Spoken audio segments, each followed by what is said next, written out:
Hi, Brant Cooper here. I'm fortunate I get to travel around the world speaking with startup founders, investors, ecosystem developers. I've learned a lot in my travels. I've got some stories, and I have some thinking that I love to share. Welcome to Brant's Rant.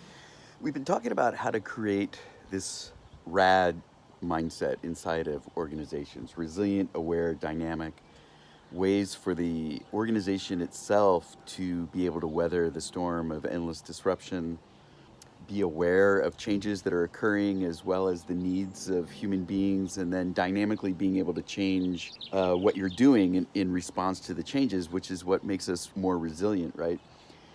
And we need to kickstart those changes by just practicing the behavior. So setting up these programs where really from the ground up, but includes middle management and leadership, are practicing and exercising these exploration, these agile behaviors, this balance of execution and explore in order to solve problems. And again, these are big problems like, where's revenue or growth going to come from years down the road? But it's also solving immediate near-term issues with the business, and they can be redundant supply chain, it can be process efficiency, it can, be different groups getting together and performing better.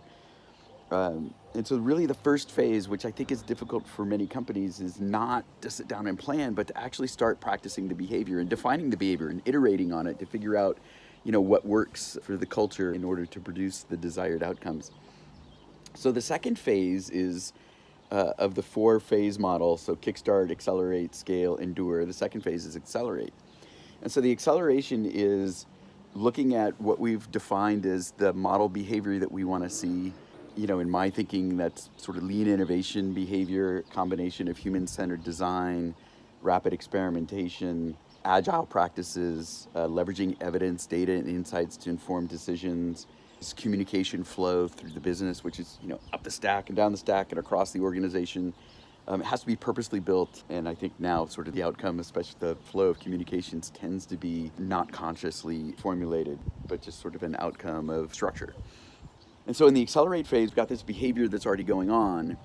And so what we need to do now is to take a step back and do some planning and figure out how we're going to roll this out across the company. And so in order to do that, not only are we maybe going to start identifying different pockets in the company where we think that this can be applied beyond those Kickstart programs, these can be parts of the organization where there's a need, like an underperforming business unit, or it could be that leadership there is already, kind of grokked it, so they're early adopters. This is an approach that ING took, for example, and the struggling business unit is an approach that GE took. And so that's one part of the planning.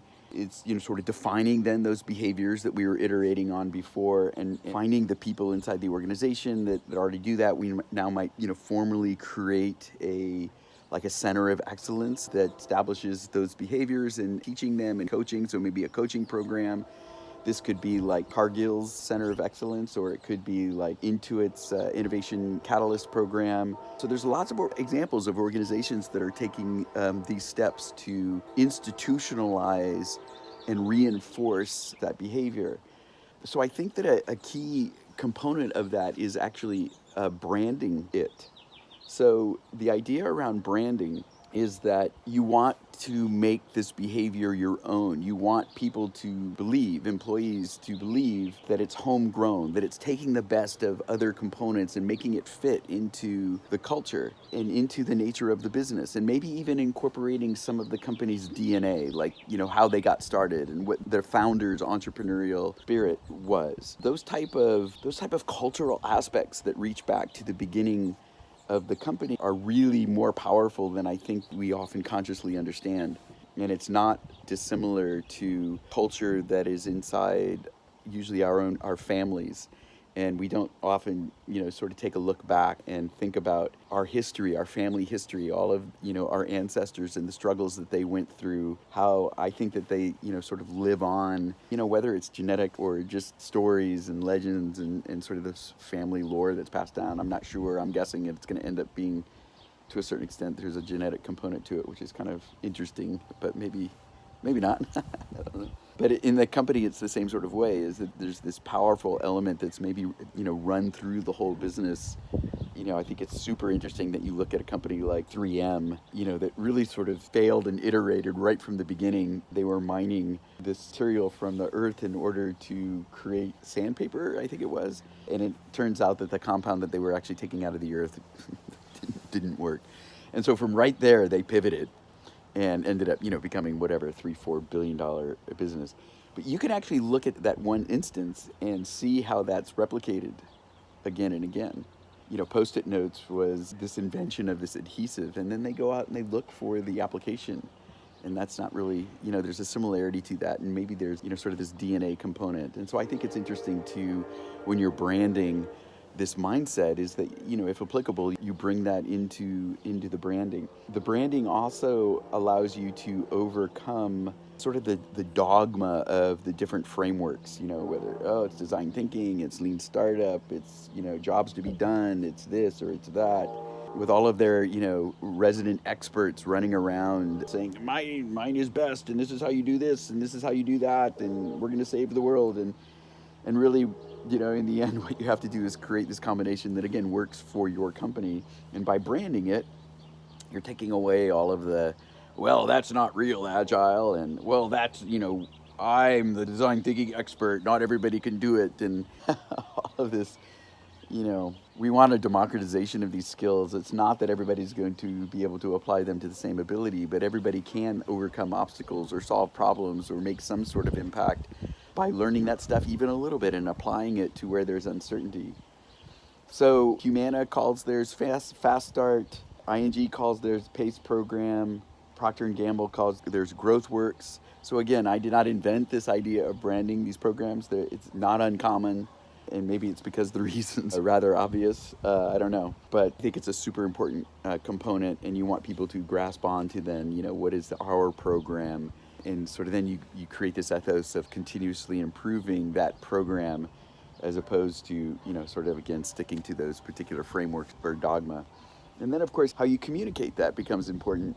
Just as in the real world, a brand is no longer sort of just broadcast from on the mountaintop like back in the Mad Men days. A brand is owned by, half by the customer. This is what Jeremiah Gardner and I wrote in The Lean Brand. In this day and age of social media and sort of this instantaneous communication and information flow and, review websites and all these things, a brand is really the relationship between the company and the consumer. The consumer does not have a relationship with a brand. The brand is the relationship. Company culture is the same thing. Company culture is the internal brand shared with the employees. And so a company doesn't get to just simply dictate what the culture is either. The culture depends upon the employee's behavior. And so communications ends up being a key component of that. And it's two-way, just like the consumer brand, the brand to the consumer is. It's a two-way communication. And so from the ground up, or from the very beginning, the communication of these program needs to be two-way. It's not, management consultant style, top-down change management and all those frickin' buzzwords. It doesn't happen without the buy-in of the people. Simply, we've talked about over and over the mindset change that's required, the behavior change is required. Well, that's who's going to do that. It's the people. And so it's ground up, and the communication needs to reflect that. And so, we can push down these elements of here's our defined process, but there's got to be this, this feedback loop, and the people of the company need to be able to push back and to provide feedback and have input and be part of the development of the program. I remember this one workshop we were doing at GE way back in the day. This young human resources manager stood up and said, just extraordinary. I don't believe that there will not be negative impact on my career if I fail. And of course, we were teaching this idea of fast failure and in order to learn fast and, the iteration cycle of running experiments. Was saying to the GE leaders, I don't believe that my career is not going to be unaffected by these failures. I don't care if they're small failures.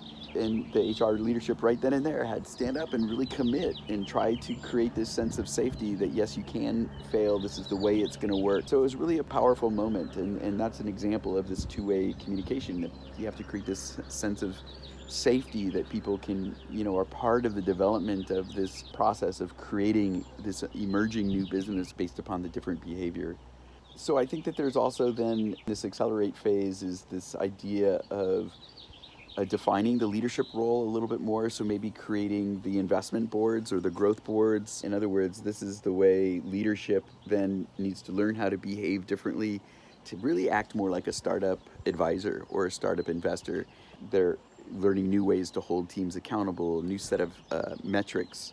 I call these the learning impact metrics. They're very startup type metrics as opposed to measuring outcomes. We're measuring progress towards outcomes, and we're measuring learning because we know that the learning is progress towards the desired outcomes. And leaders need to develop these new skills on how to do that. They need to learn how to mentor. They need to learn how to help these people that are working in this new exploration mode overcome obstacles, both internal and external. So this leadership component is important. And then the support functions we talked about in the Kickstart phase are invited to this program, but then they need to start implementing processes, mechanisms that reinforce the behavior.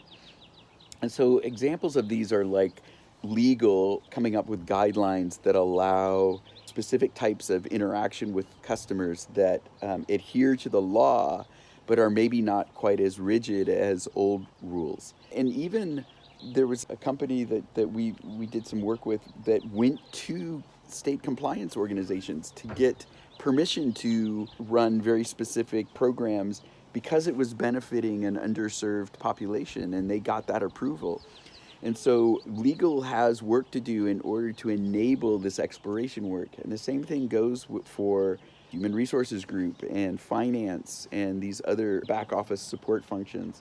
And so that's another key part of the accelerate phase, is this idea of creating these mechanisms that support and induce and further the behavior that we kickstarted in the last phase.